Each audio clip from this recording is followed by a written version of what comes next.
think this is going to be our crew for the day, the morning. Dane Fiorello emailed me about 10-15 minutes ago. He's in New Jersey, but at a family event, so he won't be able to make it.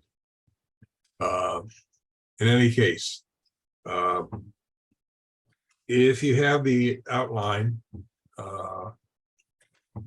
we've got a couple, 3 topics we can get through today. I'm going to switch a couple around because today's meeting is going to be a little shorter than normal. So the first one I want to hit is do someone else. Dave Clark is making it. Oh, neat.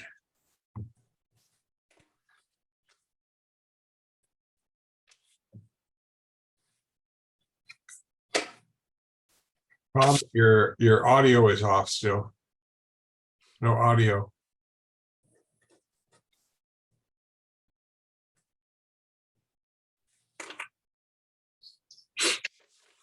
Morning, guys. Can you hear me? Yep. Excellent. Morning. The only one who isn't really with us is Thomas. For some reason, he has no audio ingoing or outgoing. Can you hear me now, George? Oh, yes, fantastic. You're Okay. there. I'm here, yes. Terrific. Good. Okay, so there are 5 of us happy campers today, and I switched the topics around, and also just a couple of notes beforehand before I get started. I'm going to have to end this Zoom meeting a little after 9, as I have some other commitments that came up.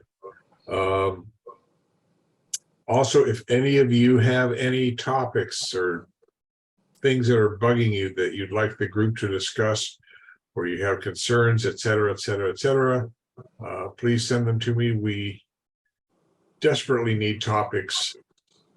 Otherwise, we'll get together on a Saturday morning and look at each other for an hour. Until We that get gets talking, started. we'd probably come up with some topics spontaneously, Sensei. We probably would. I mean, spontaneous topics are, I have no problem with spontaneous topics. But When's the last time you got through all of the topics on a given agenda? we have never gotten through the list Yeah. because people at the last moment come up with, more topics, which is fine. Okay. First one we're going to hit up on today is, do you teach your art differently as compared to 5, 10, or 20 years ago? Or do you teach differently than your sensei? Anybody want to launch into this? I'll jump in here at the risk of making a total fool of myself.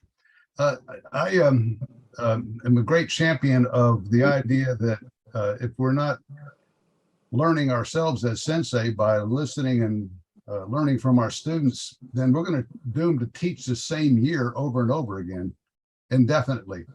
Every year I've taught, I have evolved and hopefully made enough notes and learned enough from teaching that each subsequent year evolves into something better, because my students have been willing teachers and I've been a willing student. Okay. Anyone else want to put in their 2, 5, 10, 25 cents? Sure, Sensei, I'll jump in. I agree with you said, of course, that I don't know that any one individual can be someone else. You can mirror someone else as much as you would like to. Somebody can inspire you, somebody can motivate you, somebody can impress you. But in martial arts, it's always been my observation that every one individual is unique to themselves, and as much as they want to be someone else or try to be like somebody else or do the things someone else does, it's always a little bit different. So I would allude to go into the fact that is just the evolution of your own ability to continue to pass on what was given to you in a gift, and learning the art that you are practicing. Okay. I want to recenter this a bit, because I think what we're doing is saying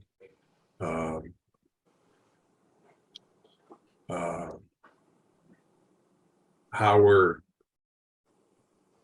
teaching and how our teaching is different. The question is, are you teaching any differently from the way you were 5, 10, 20 years ago in your past lifetime?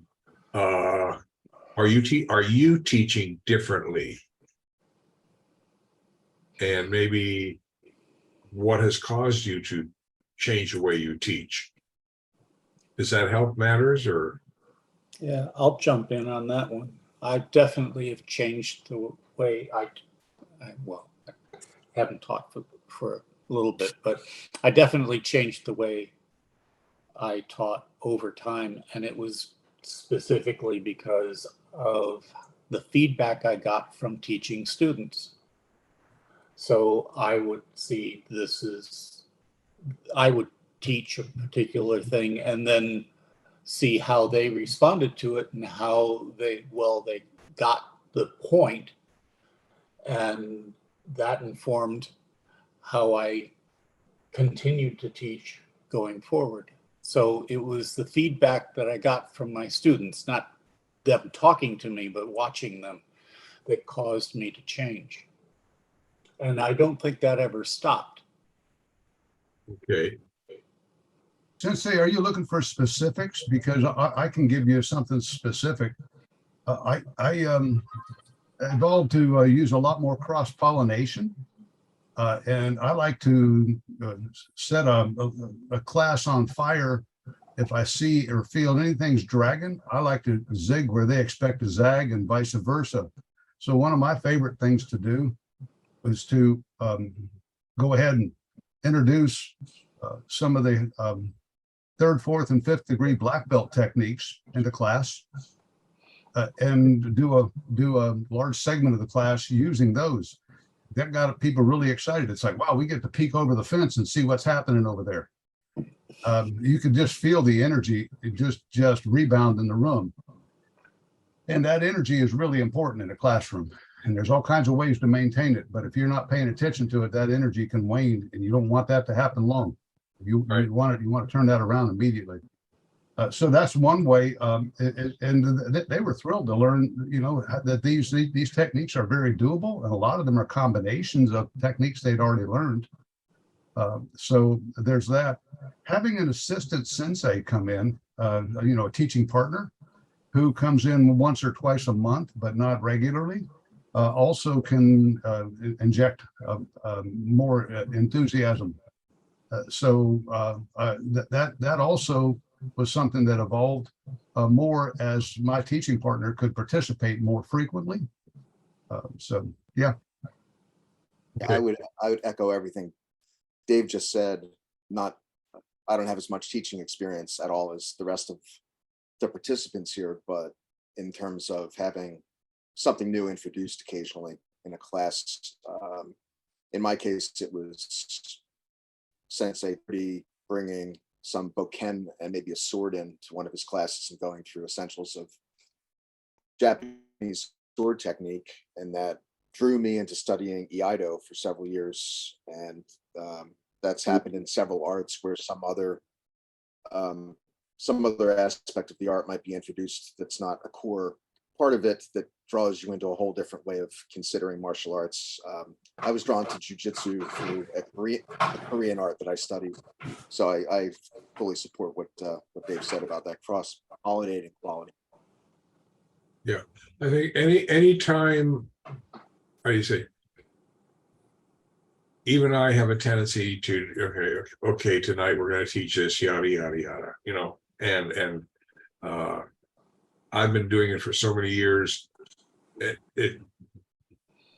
I hate to say it, sometimes it gets boring for me. And when you as a teacher get bored, the students can pick up on that right away, because they get bored faster than you can. Amen. I've found one of the things over the years, and I learned this as a public school teacher, and coincidentally, if any of you have been to the recording of a TV show or something like that, you usually have some guy that comes out that works the audience before the show. Yeah. And I found that even in martial arts, to be a very effective technique to get some input from the class really early on. You can figure out what their mood is. I know sometimes bringing weapons to class, I call them martial arts toys. Anything, sometimes anything that creates a variable or difference is going to quote unquote excite some of your students and get them, more interested, whether it be third or fourth degree black belt techniques or bringing a sword into class, or I have one of my black belts, some of you know Michael Langwich, she has a electric knife, which if it touches you, it feels like you've been cut. And the problem is you can't use it for techniques because it's very expensive. It can be damaged easily, but just the experience of, getting a slice is a real learning experience. And so anything, I think we tend to be more sensitive to our students' needs today than maybe when I first started teaching jiu-jitsu. I know there are some techniques I don't teach or cannot teach any longer due to my age or body part replacements that I've had. How do you say it? As one mother from a couple of my students from decades ago, her famous phrase was when something went south, she'd say, well, S blah blah T happens. And she'd smile when she'd say that. And it became such a cool phrase that you can't use it a lot of times, but stuff does happen that you have no control over. And you just have to learn to adjust and go on in spite of it as best you can. And I'm facing that as a sensei. There's some techniques, the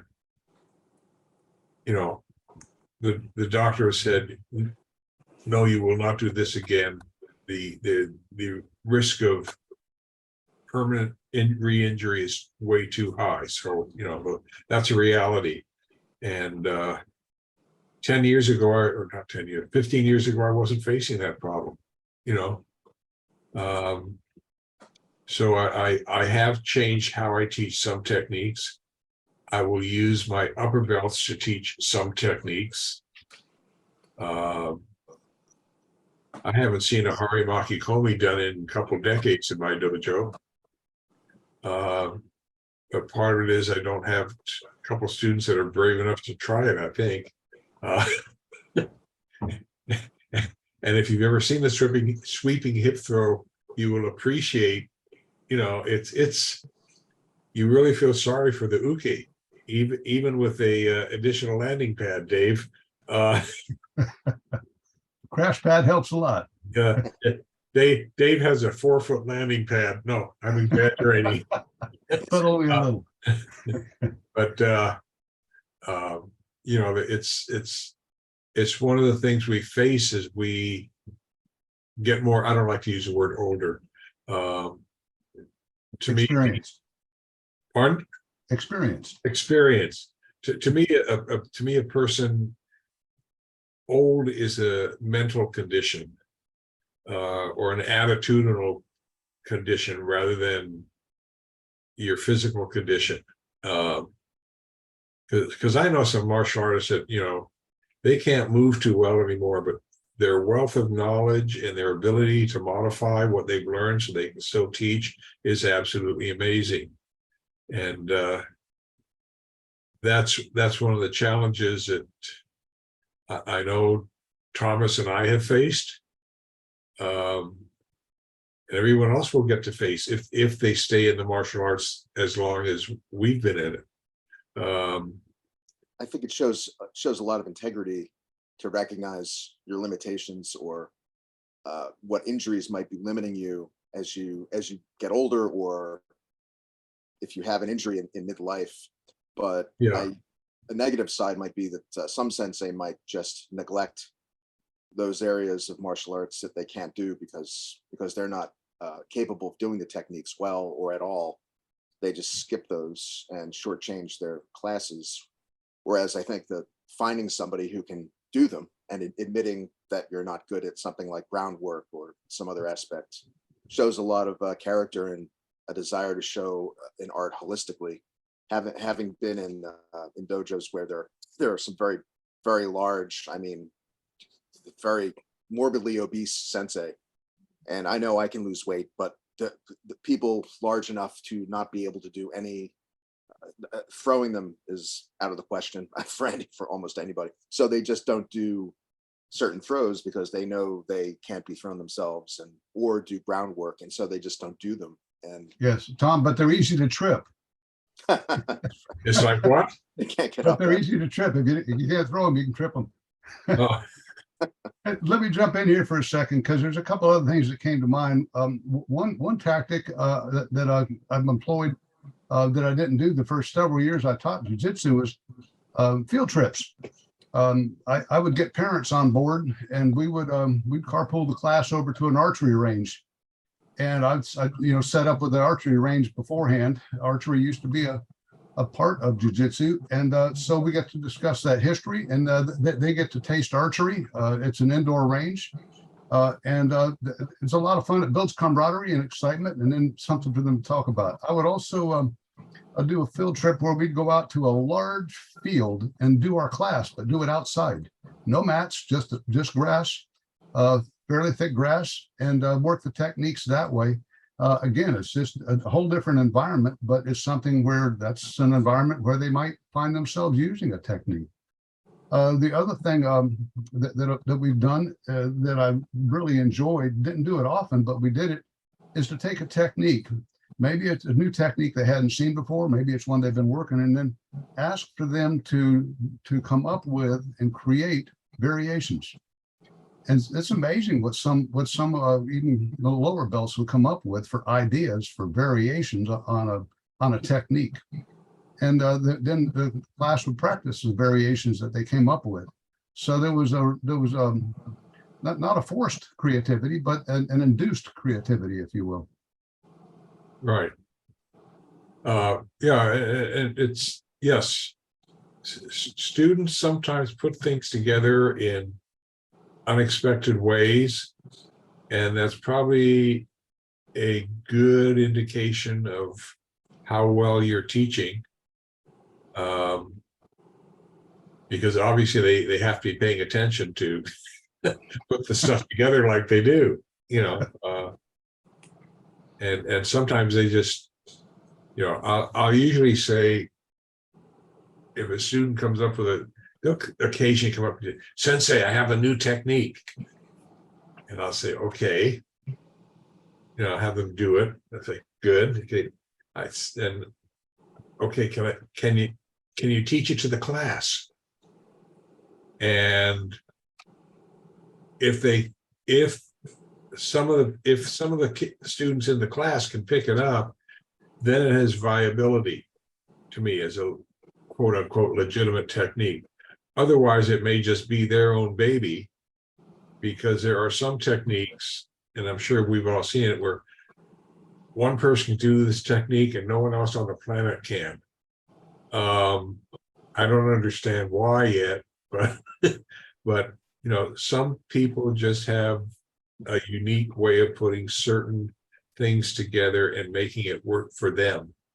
And to me, that's well and good.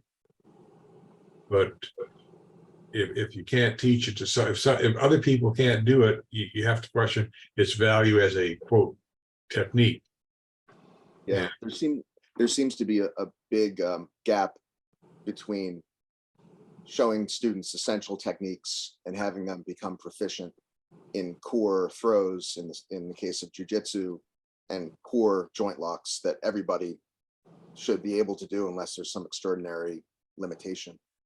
And then the sorts of not window dressing, but the more exotic or more techniques from outside the style or from outside the art, as interesting variations. The balance, I guess, is where I've been in dojos where it becomes kind of monotonous, and that you're doing the same throws week after week, dozens of repetitions, and that instills muscle memory and this automatic responsiveness. But that can get a little tedious. But on the other hand, I've been in dojos where there's an emphasis on teaching new techniques all the time as part of the range of Budoshn techniques, and the sensei will not repeat them enough to let the class get them into their system, because the desire is to keep things interesting and keep things varied. So striking that balance between kind of monotonous, doing the same throws over and over again, and then throwing in entertaining stuff, finding that balance seems pretty important. That's a really good point, Tom. You make a very valid point. Thanks. Yeah. By the way, I put a photo of some people doing Kyudo, some Japanese archery back there, Dave. Oh yeah, So, I see that. Sensei, may I tell a story on you to everyone here? Sure. Okay, I thought I'd get your permission before I did it. 2016. Do I need to put this up for? You can cover your face later if you want to. We're out at the 2016 summer camp, and it's our son Logan and I. It's the second time out there visiting, and always a special pleasure to be there.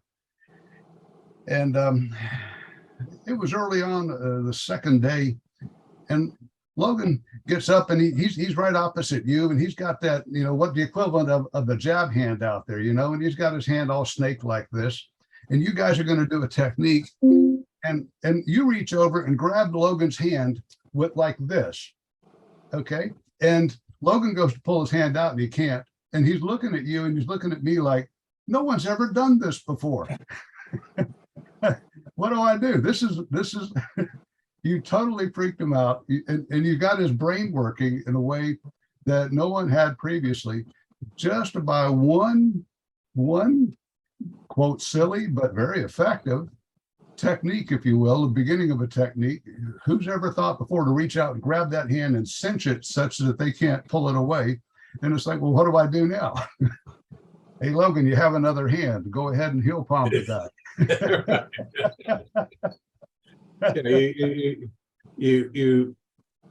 I find sometimes, I do teach a lot of techniques over and over and over.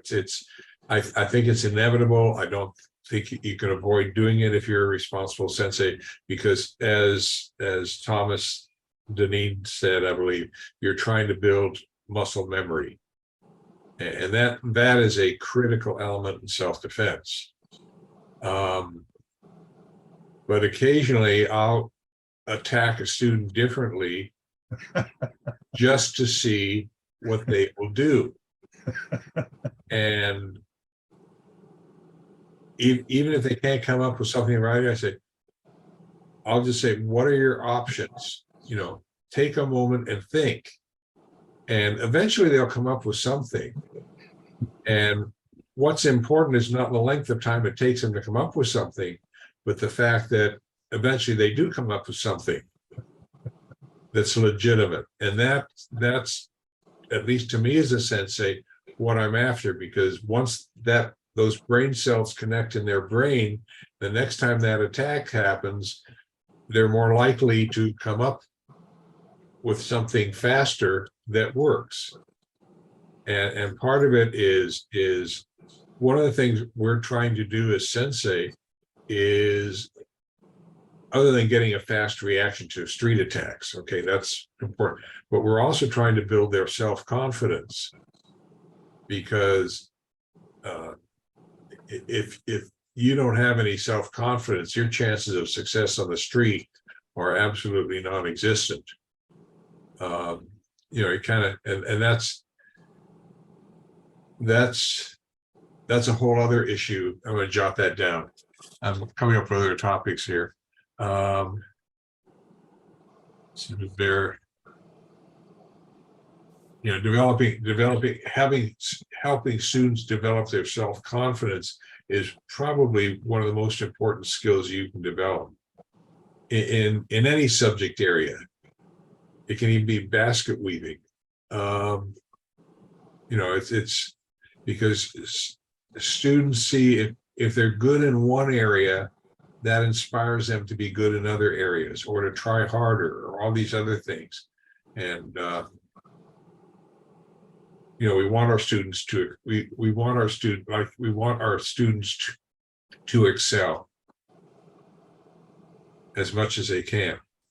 Anyway, but we've really gotten off topic here. Okay, do you teach differently than your sensei? That's the second question. And Yes. I know I'm some of your I know I'm sensei for some of you, but it's okay. Yes, I teach differently. That's a loaded question. It's a loaded question, right? No one's going to say anything. It's okay. I don't teach the same way as Seki did. Sure, I teach differently from my first sensei. Definitely. Yeah. It was much more combative in that class, and injuries are tolerated. And I think that's the biggest difference between how I teach and how I first learned. Not you, George, but it was somebody else. Yeah, there were. I would agree. There were. Seki's class had more injuries than I've had, but I think part of that is, how do you say, the frustration of that is how litigious our society has become. Yeah. And that, you know, when I first started teaching, there's no such thing as insurance. If you got hurt and you went to court to try to recover money for an injury sustained in a martial arts class, the judge would say, "Get out of here." I mean, you were stupid to get into a martial arts class in the first place.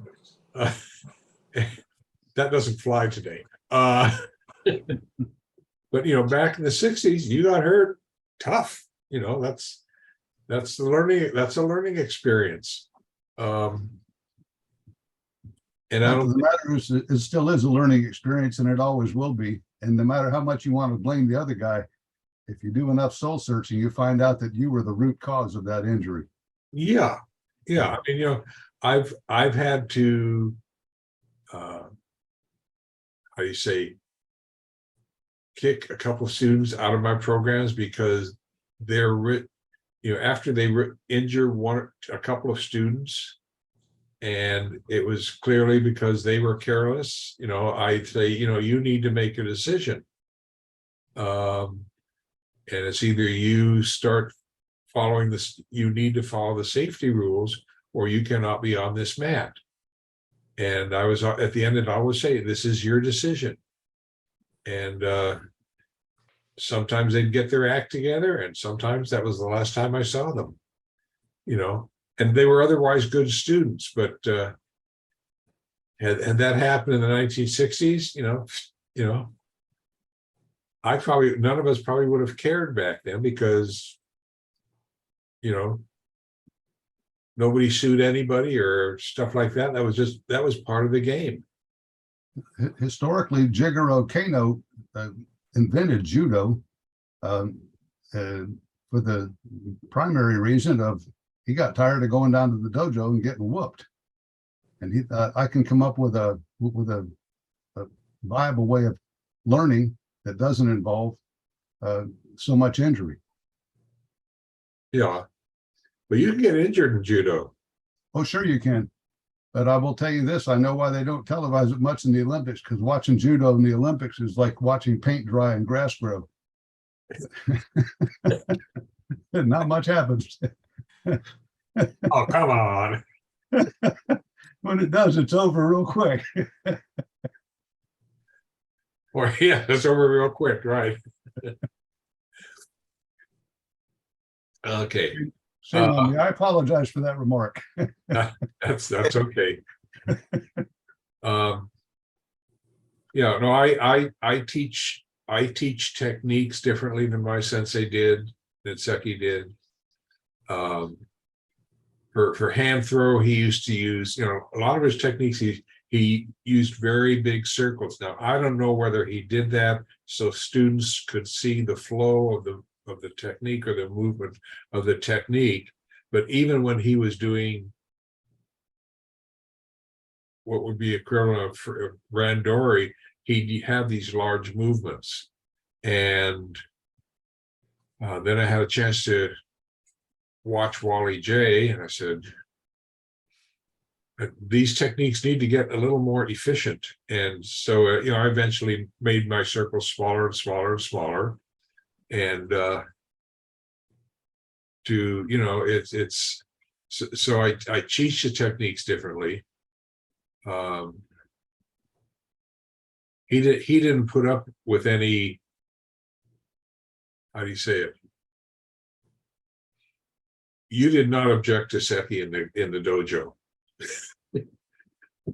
What he said was God's word.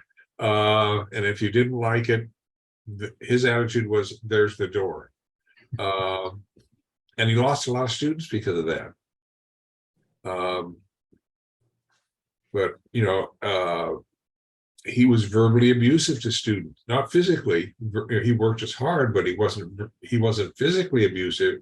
He was verbally abusive, but he also was upfront. And I've said this before, because he'd say, you know, if his words were, if your ticky gets hurt, you have no business learning a martial art. And that's how he weeded people out. He found their weakness and he just constantly harassed them. And either they would learn to let it go in one ear and not the other, or they'd leave. And It's interesting, George, because you're so much the opposite of that. I mean, I've never been part of your classes weekly, year in and year out, but it's hard to imagine you becoming verbally abusive of a student. oh, Was it I a conscious decision on your part? I might, on a one-to-one basis, I might tell a student aside, and you know, I've done that. You know, when I've had classroom discussions at public school here, you know, there's some kids, if I knew them well enough, I'd say that was really stupid to say in front of the whole class, and they'd come right back at me, because that was, you know, I had a pretty good relationship with most of my kids, and they knew they could be totally upfront with me. I mean, I even had, you know, one class in honors class. First semester I was teaching economics, and after 6 weeks, I had him in honors government. He says, "Mr. Kirby, can't we do something else? This is awfully boring." You know, and most teachers would have sent the kid out of the room, called the parents, you know, and all this other stuff. But I knew the kid well enough. I knew he was sincere. And I felt I agreed with him. Because I was about a week ahead of the kids in the textbook. Anyway, but I won't. I don't think there's any value gained in debasing an individual person, particularly in front of other people. Yeah, and I wonder if this is universal in terms of sports. Not that the martial art we do is a sport, but you don't see. In my having a 17-year-old daughter who's done a lot of sports, the thought of having a coach who is abusive or even extraordinarily hard driving and yelling, and that seems to be something generational, that was acceptable and just what coaches were supposed to be 50 years ago. And now it's just not. I don't know that it's specific to the martial arts. I know that another sensei I've had over the years in a Korean martial art, Al Gothier, who was on a panel with you a while ago that I did, but he said his Korean instructors who were from Korea were very much the same way, very, very stern, unforgiving, no compromise. If you don't like the way I teach, you can take off. And maybe that's more of an East Asian thing that was imported here, that's martial arts specific. But he hasn't adopted that way either. And I'm sure he's consciously recognized that it didn't help him to have that level of sternness and abusiveness, and got rid of it. Well, I think part of it is we're a different culture. I think that's a large part of it. I think the other part of it is we've probably, and probably for legal reasons, we've become a little more sensitive about insulting other people. Because, you know, there have been coaches and teachers and whatnots that have been called out for making remarks to individual students, particularly in front of others. I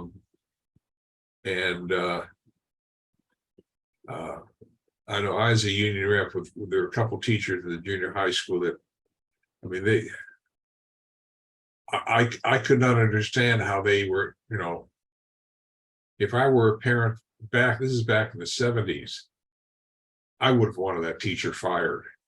Today they wouldn't even get in a classroom. But it's like you said, I think it's the history, the culture, the attitude. I think sometimes we found that working cooperatively with a student tends to work better than demeaning them. I don't think there's anything wrong with saying you can do better. But if you can say, I believe you can do better, and I think you know you can do better, works a lot better than just saying you can do better. Because that hits a person differently. And I think today instructors are more,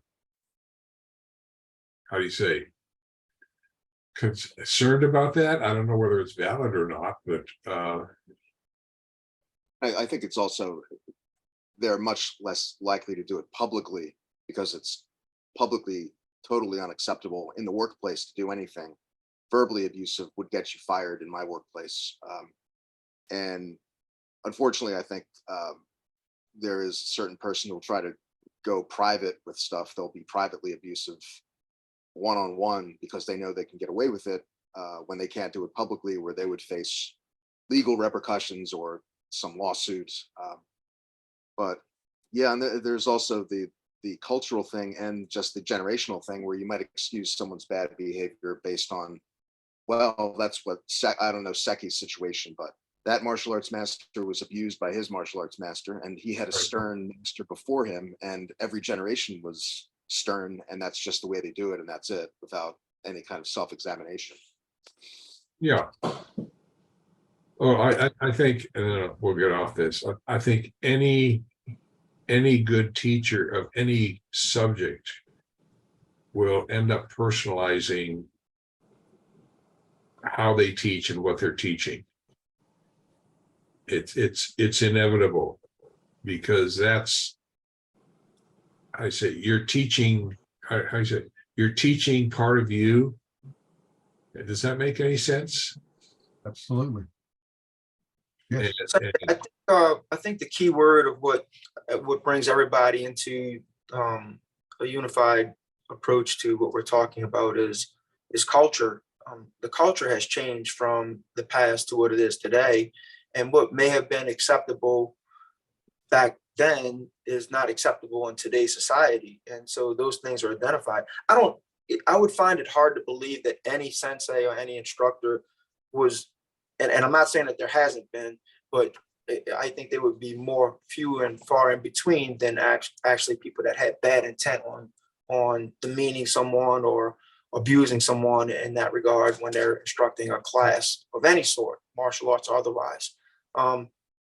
But it's happened. But in the past, what people or sensei instructors were, what was acceptable back then, their expectations, how they were trying to motivate people, what others receiving it thought was acceptable and what is not in today's society. The one thing that has changed is culture. And looking back, and when you have practitioners in front of you, students in front of you, other peers. And when they're receiving instruction from somebody, a sensei or otherwise, and hearing how that approach is coming across, the majority of the ways that people were instructed in the past is not acceptable in today's society. And for many reasons, whether it's legal reasons or insulting reasons or whatever it might be, those things are now identified where people wouldn't tolerate it, much less it being okay. Right. Well, even Seki back in the 60s, even though he harassed students who were harassable,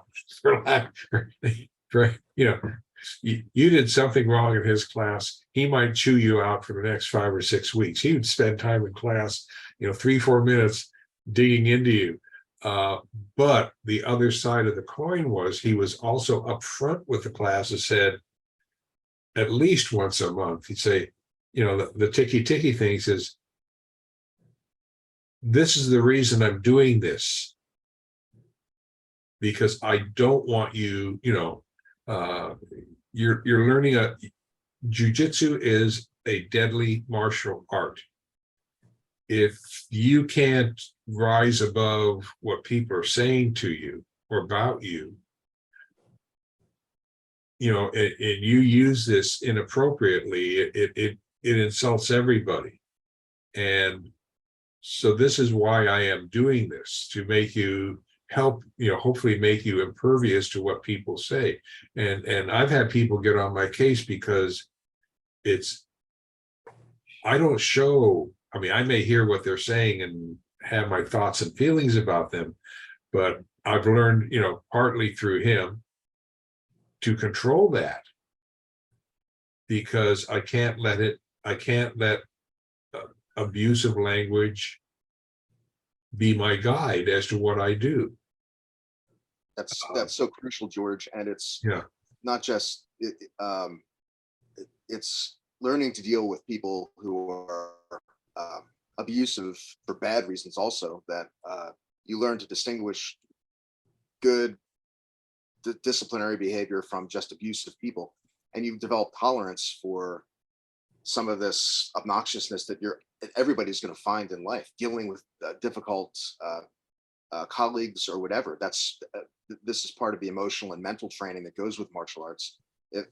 It's a common criticism of some schooling, because you have a teaching background in private schools. Like my daughter goes to a private school, and they're very indulged. There's a sense of nobody can be offended. If a teacher says something offensive, they can get very hot water.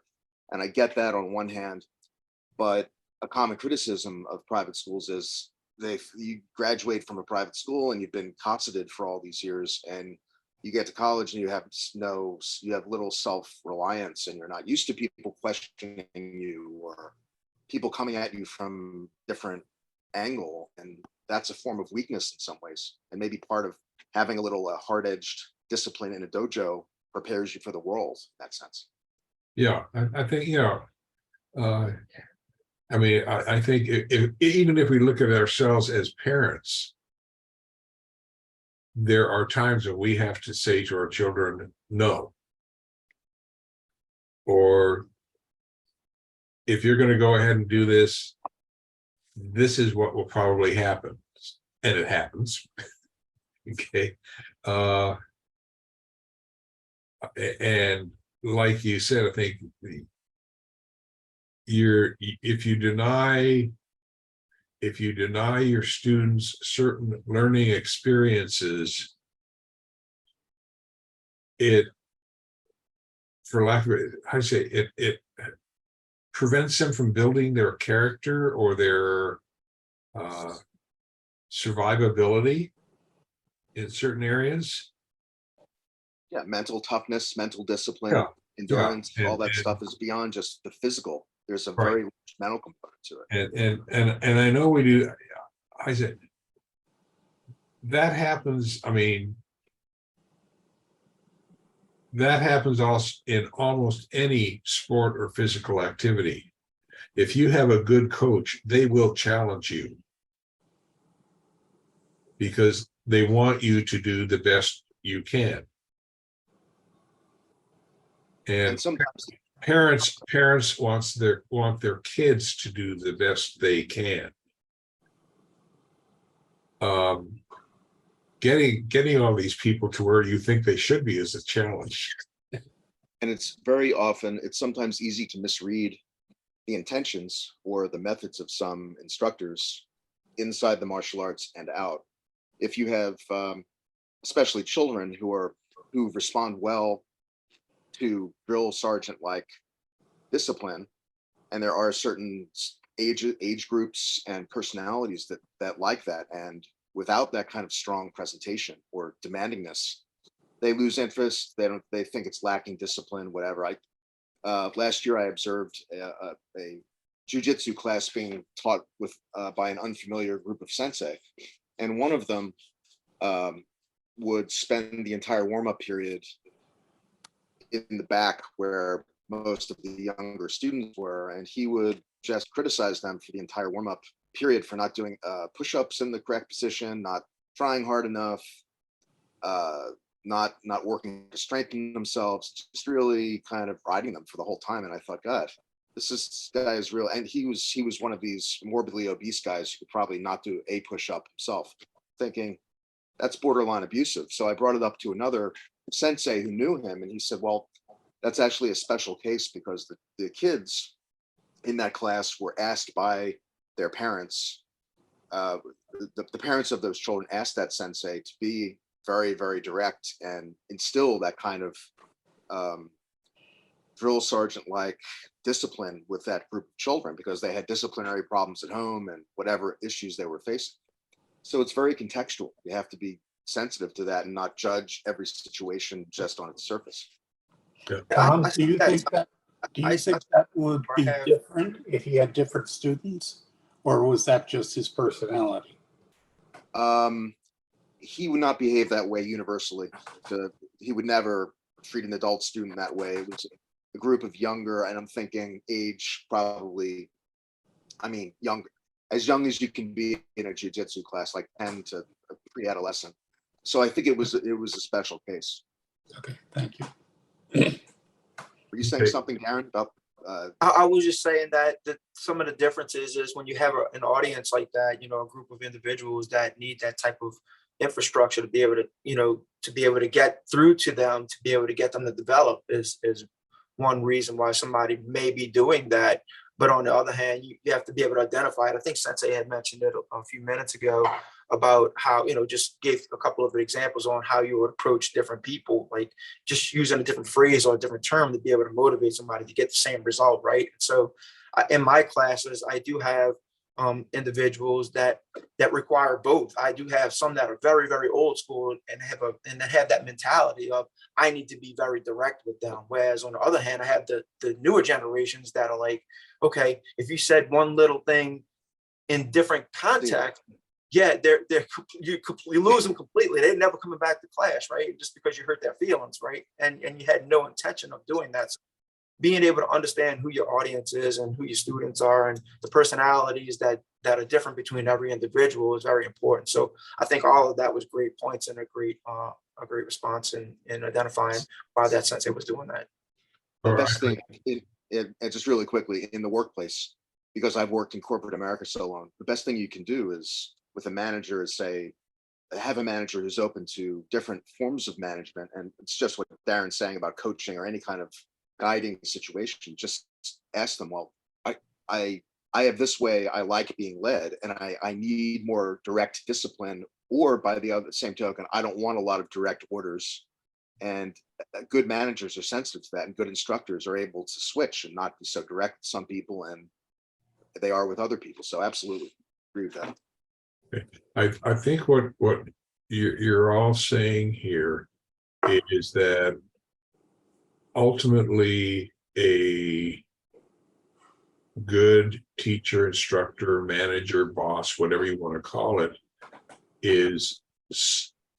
has a sensitivity to the individual they are working with and will find the best way to get them to succeed. I know that's a real put everything in one cup thing. My dojo right now, I've got some junior high kids, and the rest of the class is maybe 35 or 40 or older. And Wow. I can't communicate to both of them the same way, you know. So I'll make my general class comments, and then when I'm working with the kids, I can use a different vocabulary than I have to use with quote unquote the adults, you know. And it makes it a challenge, but I think because we want the best for our students, we today are more willing to adapt as sensei so that we can communicate more effectively with our students, or a manager with his, for lack of a better phrase, managees. I don't know if that's the correct term, Tom Deneen. You know, but and I know there's some, you know, I've worked for some, as a school teacher, I've worked with some great administrators and some administrators who should not have been let on the boat. And I think we've all run into both. And I don't know, you know, it's just, I've always thought as a teacher, you do the best you can with your students, and you do what you need to do to have them succeed. Sometimes you can't help them, but you know, I've had, you know, a few gangbangers in my classes that are failing, and I finally get really, and I've done it a couple times even in class where in front of their peers, you know, you need to get your act together because you're not as stupid as you want people to think you are. And I know you can do a lot better if you get your act together, you know, and they surprisingly they do. And because sometimes you do have to be, I don't want to use the phrase confrontational, but sometimes you have to be confrontational. But if they realize that, quote unquote, you're telling the truth and you have faith that they can do better, sometimes they will get their act together because they see that you believe in them. And I think that's, as sensei, that's what we want. That's the perception we want for all of our students, that we are there to help them do the best they can, which is probably different from you're in class, you're a number, and if you don't like what's going on, there's the door. As Darren said, different culture. And probably that's what it comes down to. And who knows what teaching will be like when Darren hits the age of 60 or 70. I won't be around to find out, but I paused on age, Sensei. I tried to stop right where I am. Guys, if I can just toss a little something else in here. We're talking about senseis overseeing a class and leading and meeting people in places that will bring out their best. I just want to share something that that's certainly directly related to this, and that is your upper belts in your class can also inspire the people coming along. And I'm going to give you a prima facie example. There's a guy with us today named Thomas Salander. I'm going to single you out, Tom, because in the 2009 summer camp, you were there. Logan and I were attending summer camp for the first time. And we were, of course, inspired to be working with Sensei Kirby. But Tom, you were there as a member of that class. And both Logan and I learned a lot from you, never acknowledged it directly. I am now. And you were an inspiration to both of us. And we appreciate that. And that's something that you had no idea you were doing, but you were just busy being Thomas Salander, and we were busy watching you and learning from you and picking up on the ways that you conducted yourself in the class. So I'm here to thank you, but also to acknowledge that that's a really important thing as sensei, to pay attention to the upper belts in your class, because they also are leading and inspiring. And oftentimes it's just by their actions. It's not even by what they say, it's by what they do. Very good point, Keith. Go ahead, Sensei, Derek. before you move on to another topic, I'd like to just share a little bit of different way of teaching, circling back to the primary topic here. And one of the ways that I teach different, that I think is a very simple approach. And we have to take a lot of falls in class, with throws and those things, and that repetition or that constant physical abuse on the body is not accepted well by everyone that may be on the mat with you. You have some older school people that, okay, they understand that back in the day, when I was in class, I would constantly have to take falls after falls after falls after falls. That was the expectation by Sensei Jack, continue to throw, and do it. But there's a way that you can modify some of these throws now to where you still take the fall, but it's not the physical abuse just over and over and over. There's a way that you can roll out, and that comes in a lot of different ways, whether it's speed and applying the technique, or how you just make one certain movement that's a little bit different, that doesn't modify the effectiveness of their technique. And you don't get that constant repetitive abuse of taking a fall over and over and over, which I think discourages especially new participants in a classroom time to time. Now, I do require that the technique that's being performed is applied correctly. So I do want to see that. But as far as the fall is concerned, unless they're going through a drill where it's like multiple attackers or randori or an evaluation for promotion or something like that, I don't know that the necessary constant over and over and over physical abuse of taking a fall repetitively is necessary. So I modify that. Okay, yeah, I think just to deal with falling, that probably scares more people than anything else. And I think, and some sensei, and I know because I've seen how you've run your classes, spend a lot of time working with students to how to land properly, how to throw to minimize impact, all these other things. And other sensei say, gravity works, be careful. Dave Clark uses a crash pad. I know some other sensei use crash pads for throws. I think students have to learn how to land correctly. I mean, that's so critical. Whether you're young or old, it's decades ago when my dad was alive. He was around 80 at the time, and he fell off of a concrete porch onto the concrete driver. There was a 2-foot drop. Okay. Beautiful Yukimi. He had never done any martial art in his life. Somehow he managed to do it. He pulled it off. It was perfect. He gets up and walks away. And everybody, all the other old people around him were saying, they were expecting, okay, broken hip, broken, the whole 9 yards of him. And, I used to teach people how to fall. And then I realized how to fall is not important. It's how you land. Because gravity works. You're going to fall. You fall, you're going to fall. Well, Sensei, just the proper, like you said, the proper way of learning how to fall is one of, if not the most important part of class, in my opinion. I mean, Yeah.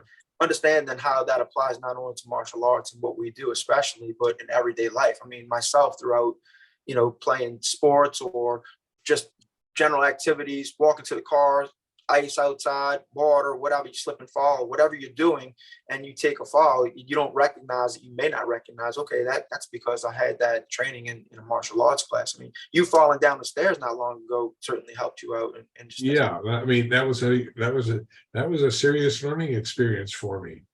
And I got to the bottom of the stairs, and I was surprised that the worst actually I had of it was mat burns, basically on my forearm and my left shoulder. as I went down the stairs, because for some reason I didn't roll. I just went, I apparently took the fall. And apparently I broke it, and I stayed on my side, and the stairs it's a curved stairway, and I just rode the stairs down, swearing all the way down. Sensei, if I may jump in here. Once I same word, I was key-eyeing. But once at the bottom, once I realized nothing was broken, then I just cracked up laughing, and my daughter and wife, they cracked up laughing. They thought it was funny. And then they said, "You're bleeding," and I said, "Yeah." But I didn't get any of the blood on the carpeting on the stairs. It's just all anyway. But yeah, it's probably the most difficult skill I think for our students to master is the art of landing, because that's so it's so critical. And I think once in a while, I know when I taught junior high in summer school, because we were in a huge multi-purpose room, my brown belt kids, they wouldn't use the mats at all. They do throws onto the hard linoleum concrete floor, and they'd get up, and they said it's a matter of controlling how hard you're throwing the person. They know how to land. It's smarts, but that's it.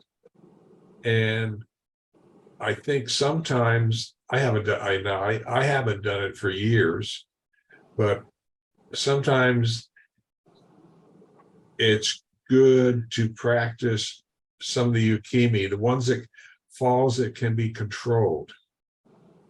Not a tomonagi, not a harimaki komi, not these extreme thought where there's a hard, there's a hard impact, and you wish you had 2 or 3 of Dave's crash pads. But sometimes if the throw can be controlled, they need to land on a harder surface so they know what it feels like, because that reduces the fear factor, because they realize they have some control. If they break the fall correctly, yeah, it's going to smart, but they're not going to break anything. And that's the critical learning experience.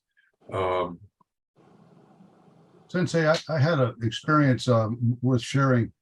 The first year or so I was studying jiu-jitsu, I had a training partner, and we tossed ourselves around in our karate dojo, and we were working on 1-inch mats that were actually wrestling mats from a local high school.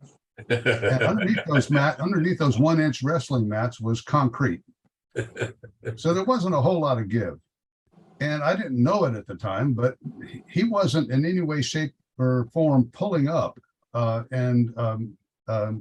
My timing of my slap was still being worked out. And after, an hour and a half of sometimes 2 hours of training together, I could feel this isn't everything I want it to be. And what happened was we built a consortium so there were 7 of us, and I had year 2 and beyond, I had a lot of other training partners to work with. One of them in particular was really good at pulling up just before you landed.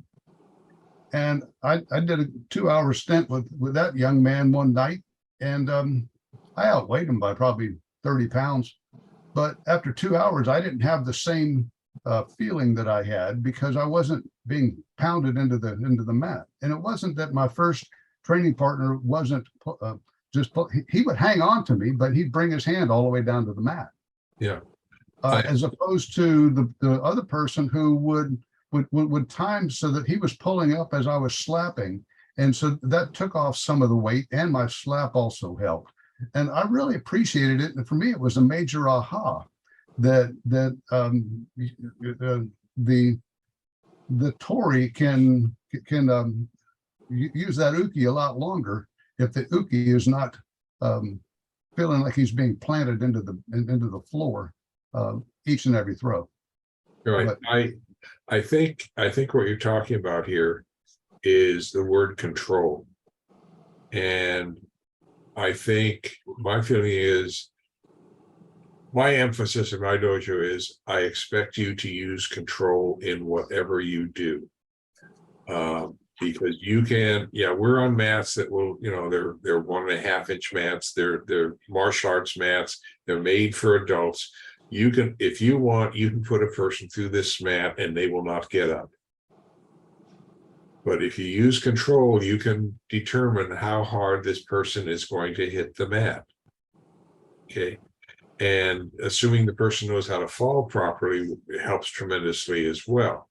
But a lot of it, the reason I stress the importance for control is because in a street situation, you have to be able to ideally be able to control what you do.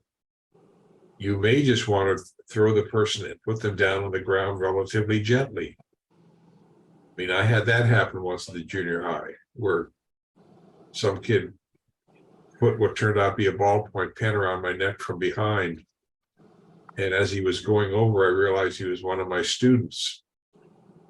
And I was able, and we were on concrete, and I was able to pull up, and he landed relatively gently, got a few scrapes. And beyond that, he wasn't hurt. I told him to go to class, which surprised him even more. But the point is that control is so important for you on the street, because you may end up in a situation where, and I've been to court once, you have to explain what you did and how you control this person, possibly resulting in their injury or preventing them from being injured. Okay. I mean, that's just something that most students in sensei will never experience. But if we teach our students how to control the person, we can also control how much they're, to an extent, we can control how much they are injured. An attacker is injured on the street. But then again, usually the attacker's injury on the street is because they don't know how to land more than anything else. Or they don't know how to take the throw. You know, all these things play into what happens. But as Dave, as you said, if the Tory controls you through the throw and through the landing or fall to the landing, you can get back up and be thrown another 20, 30 times. Sensei, it's just a little something else to throw out there. I don't know if anybody else remembers the first time that they participated in a basic hip throw, but I remember my first time, and I remember it as a very positive experience because it was what hooked me on jiu-jitsu the first time I was thrown. And that is when I got launched and I'm out there flat and I felt like I was levitated. And it was only an instant, but it felt like 5 seconds. It was delightful. I was floating on air, and I was immediately hooked. It's like, okay, this is fun. This didn't take place at a bar. Yeah. I'm sorry, what's that? Was this at a bar or was this at a non-alcoholic context? No. This was on those same 1-inch mats, wrestling mats. And Yeah. you know, the landing came, and sometimes my slaps were timed a lot better than others, and that's on me, not on anybody else. But I vividly remember being levitated, and how great it felt to fly. That's what it felt like, flying. So, You know, I was hooked immediately. yeah, used to have years ago. I had a couple of students that were like, they both became black belts eventually, but they stood like 6 feet 15 inches. And the joke was that if either of them threw you, they served meals during the flight. I've forgotten that line. I used to use that line. Because you were in the air for so long, you were wondering, where is the ground? But I mean, they took it in jest, but it's still, if you ever get thrown by a really tall person, it's an experience. It's different. So anyway, I think we're going to end this at this point. Like I said earlier, I have another commitment I have to deal with today.